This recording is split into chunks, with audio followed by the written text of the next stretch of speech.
لوگ کہتے ہیں کہ بس نماز روزہ ہی دین ہے، کیا جنت حاصل کرنے کے لیے نماز روزہ اور زکوٰۃ دینا کافی ہے؟ جی حج بھی ضروری ہے، جی وہ بھی شامل کریں۔ بخاری مسلم حدیث ہے، اسلام کی بنیاد 5 چیزوں کے اوپر ہے۔ شہادت دینا اس بات کی کہ اللہ کے سوا کوئی معبود نہیں، محمد صلی اللہ علیہ وآلہ وسلم اس کے بندے اور رسول ہیں۔ اس کے بعد نماز قائم کرنا، زکوٰۃ دینا، اللہ کی راہ میں حج کرنا، اور 5ویں نمبر پہ رمضان کے روزے رکھنا۔ یہ تو بنیادیں ہیں، باقی ضروریات دین بھی ہیں، وہ ساری چیزیں ہیں، حقوق اللہ بھی ہیں، حقوق العباد بھی ہیں، امر بالمعروف بھی ہے، نہی عن المنکر بھی ہے۔ سورۃ العصر میں تو 4 شرائط بتا دی گئی ہیں۔ الا الذین آمنوا، ساری انسانیت گھاٹے میں ہے سوائے ان کے جو ایمان لائے، وعملوا الصالحات، اور نیک اعمال کیے، وتواصوا بالحق، اور حق بات کی تبلیغ کی، لوگوں کو نصیحت کی، وصیت کی، وتواصوا بالصبر، اور پھر جب تکلیف آئے تو پھر اس پہ صبر کرنا ہے اور اس کی وصیت بھی آگے کرنی ہے۔ تو یہ 4 چیزیں چاہیے آپ کو کامیابی کے لیے۔ لیکن ہر بندے نے دعوت و تبلیغ کا کام انٹرنیشنل لیول پہ نہیں کرنا، نہ وہ کر سکتا ہے، نہ اس کی کمپیٹنسی ہے، اور نہ اس کو یہ نیکی کا کام کرنا چاہیے جب تک کہ وہ علم حاصل نہ کر لے۔ دیکھیں یہ بہت بڑا ظلم ہے، ہماری ویڈیوز سے قطعاً کوئی یہ رزلٹ نہ نکالے کہ ہم لوگوں سے یہ کہتے ہیں کہ بغیر علم حاصل کیے آپ دعوت و تبلیغ کا کام کرنا شروع کرتے ہیں۔ ہمیں ڈگریوں سے اختلاف ہے، علم تو آپ نے حاصل کرنا ہے بھائی۔ اس ہاٹ سیٹ پہ جو بندہ آپ کے سامنے بیٹھا ہوا ہے تو اس کا پیچھے 30-35 سال کی محنت ہے جس کے بعد وہ یہ بیٹھا ہوا ہے ادھر، ٹھیک ہے؟ تو علم حاصل کرنا ہے، پھر آپ نے تبلیغ کرنی ہے۔ خالی تبلیغ کا شوق نہیں ہے کہ آپ کو علم ہے کوئی نہیں ہے اور آپ خام خواہ جو ہے تبلیغ کے لیے نکل پڑے ہیں۔ تو اس اعتبار سے ہماری بات کو کوئی مس کوٹ نہ کرے۔ ہم ہمیشہ کہتے ہیں کہ علماء سے دین حاصل کریں، ان کی بک سے حاصل کریں، قرآن و سنت کے ریفرنسز کے ساتھ، بابوں کے ریفرنسز کے ساتھ نہیں۔ علم حاصل کرنے کے بعد لوگوں کو سکھائیں، ڈگری نہیں، علم۔ بلکہ ابھی تو مفتی منیب الرحمان صاحب کی پوڈ کاسٹ 2 دن پہلے اپلوڈ ہوئی ہے، انہوں نے تو خود مانا ہے کہ ڈگری کوئی چیز نہیں ہے، انہوں نے کہا علم ہونا چاہیے بندے کے پاس۔ وہ UNO کی ایک رپورٹ کا حوالہ دے رہے تھے کہ UNO کی رپورٹ کے مطابق پڑھا لکھا بندہ وہ تصور کیا جائے گا جو اپنی بات آسان طریقے سے لوگوں تک پہنچا سکتا ہے۔ اور وہ کہہ رہے تھے کہ ہمارے مدرسے کے اسٹوڈنٹ آپ کے کالج یونیورسٹیز کے اسٹوڈنٹ سے زیادہ اچھے طریقے سے اپنی بات پہنچا سکتے ہیں۔ تو کالج یونیورسٹی کی ڈگریاں بھی کوئی چیز نہیں ہے، اصل یہ چیز ہے کہ جو کسی کا کانسیپٹ ہے وہ کس انداز میں آگے پہنچا سکتا ہے۔ لو سامو یہی غلط میں بھی کر رہا سا۔ پھر ہمارے جو کراچی کے مفتی طارق مسعود صاحب ہیں حفظہ اللہ تعالیٰ، ان کی بھی ویڈیو ہے، انہوں نے خود کہا ہے کہ میرے استاد نے مجھے ڈگری نہیں دی، انہوں نے کہا بیٹا علم ہوگا تو خوشبو خود پھیلے گی، علم نہ ہوا تو ڈگری سے کوئی فرق نہیں پڑنا۔ بالکل ٹھیک کہہ رہے ہیں، خوشبو آپ نے دیکھ نہیں لی کیسی پھیلی ہے ایک چھوٹے سے پلیٹ فارم سے پوری دنیا میں۔ میرے نبی سا ہے ہی کوئی نہیں، تیرے باپے تھے شاہ ہی کوئی نہیں۔ تو علم کی خوشبو پھیل رہی ہے، علم کی خوشبو واقعتاً پھیلتی ہے۔ تو وہ سوال کیا تھا؟ ہاں، یہ زکوٰۃ، نماز روزہ کے ساتھ دعوت و تبلیغ کا۔ تو علم حاصل کریں، اس کے بعد آپ دعوت و تبلیغ کا کام کریں۔ اور یہ علم اتنی ضروری چیز ہے، بسا اوقات آپ کو کوئی آیت حدیث بنا کے پیش کر رہا ہوتا ہے، آپ کو ایٹ لیسٹ اب تو چیٹ GPT کے ذریعے کنفرم کر لینا چاہیے کوئی اس طرح کی آیت حدیث موجود بھی ہے کہ نہیں۔ ابھی مجھے آج ہی کسی نے ای میل پہ بھیجا کہ ایک پولیٹیکل جماعت نے اپنے لیڈر کی محبت میں ایک قرآن کی آیت بنا کے خود اپلوڈ کی ہوئی ہے ان کے آفیشیل پیج کے اوپر،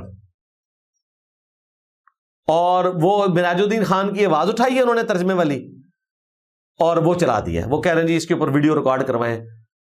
تو بھائی یہ ہر بندے کا کام ہے کہ ان کو ہائی لائٹ کرے کہ بھائی آپ ذمہ داری سے دیکھیں کہ آپ کو کوئی چیز ملی ہے تو آپ نے چڑھا دیا۔ یہ بسا اوقات ہو جاتا ہے کہ آپ نے حدیث بولنا تھا آیت بول دی، آیت بولنا تھا حدیث بول دی، بشرطے کہ وہ موجود ہو جاتا ہے۔ یہ ہمارے جو مفتی سمر عباس اتاری صاحب ہیں، انہوں نے گرین پگڑی میں جس ویڈیو میں مجھے ننگی گالیاں دی اور پھر کہا کہ مزاج فاروقی بھی رکھنا پڑتا ہے، اس میں انہوں نے قرآن کی آیت خود سے بنا کے پریزنٹ کر دی ہے کہ اللہ تعالیٰ قرآن میں فرماتا ہے کہ بعض قرآن پڑھنے والے ایسے ہیں کہ قرآن ان پہ لعنت کر رہا ہوتا ہے، اس کے بعد کہتے ہیں انجینئر تو ہے وہ جس کے بارے میں قرآن میں ہے۔ قرآن میں ایسی کوئی آیت نہیں ہے، یہ ایک روایت ہے، قرآن کی آیت نہیں ہے۔ لیکن میں نے اس کو اٹھا کے 295B کا مقدمہ نہیں بنایا۔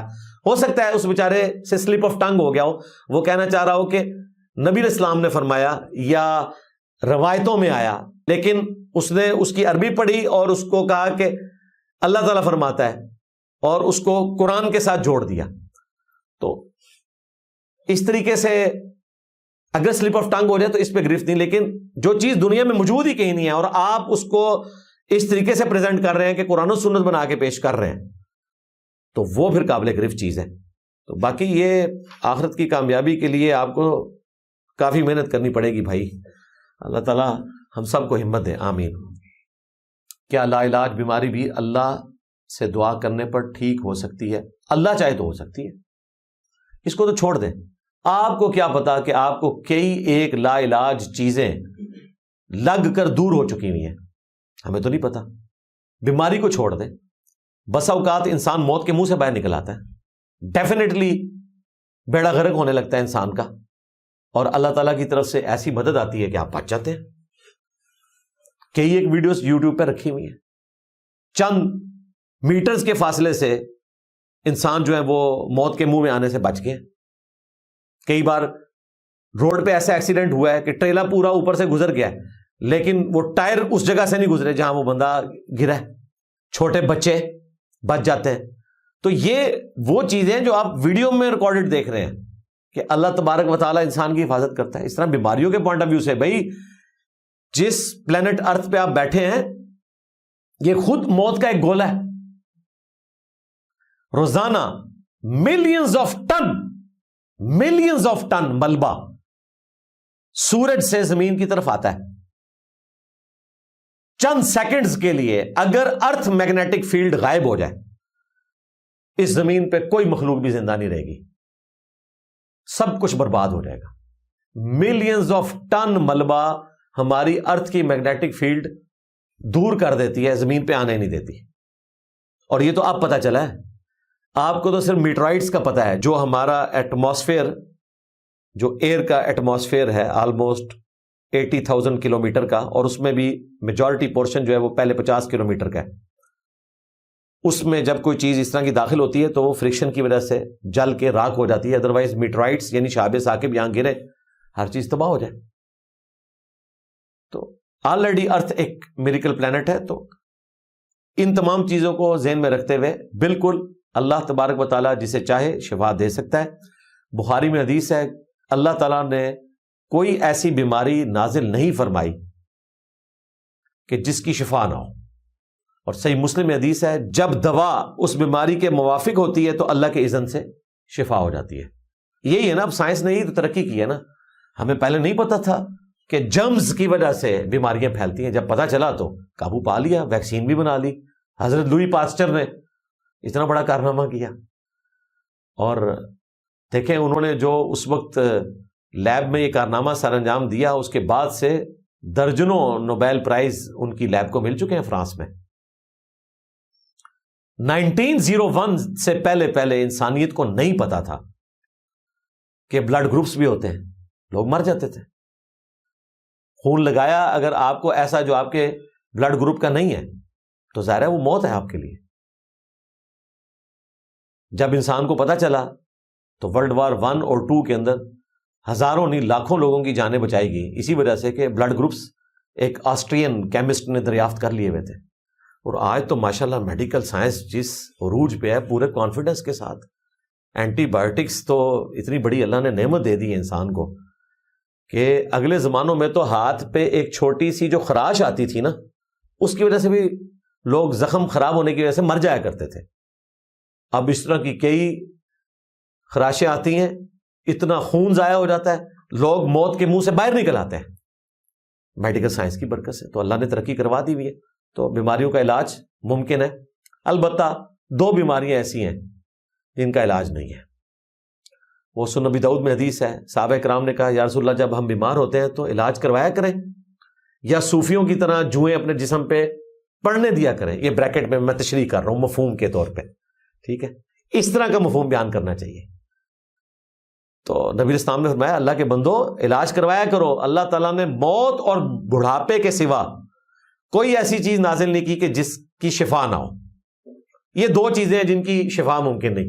بڑھاپا آنا ہی آنا ہے، موت آنی ہے۔ نہ آپ موت کو ٹال سکتے ہیں نہ بڑھاپے کو۔ ہاں میڈیکل سائنس کی برکت سے آپ اس کو مینج کر سکتے ہیں کہ داڑھی سفید ہوگی ہے کالی کر لیں، خوراک اچھی کر لیں، میڈیکل لائف آپ تھوڑی امپروو کر لیں گے۔ لیکن یہ نہیں ہو سکتا کہ بندہ جو ہے وہ 100 سال کا ہے اور وہ 15 سال کا بچہ ہو اندر سے، زیادہ زیادہ وہ 60 65 70 سال میڈیکل اس کی لائف ہوگی، ویسے اس کی عمر 100 سال ہوگی جس طرح کئی گوروں کی ہے.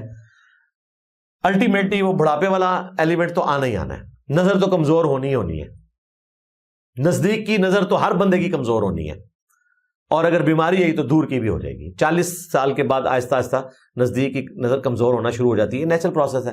اللہ نے ترقی کروائی، انسان کو چشمے بنا لی ہیں، مسئلہ ہی حل ہو گیا. ادروائز آپ امیجن کریں چشمہ نہ ہو تو انسان کتنی مشکل زندگی گزارے گا.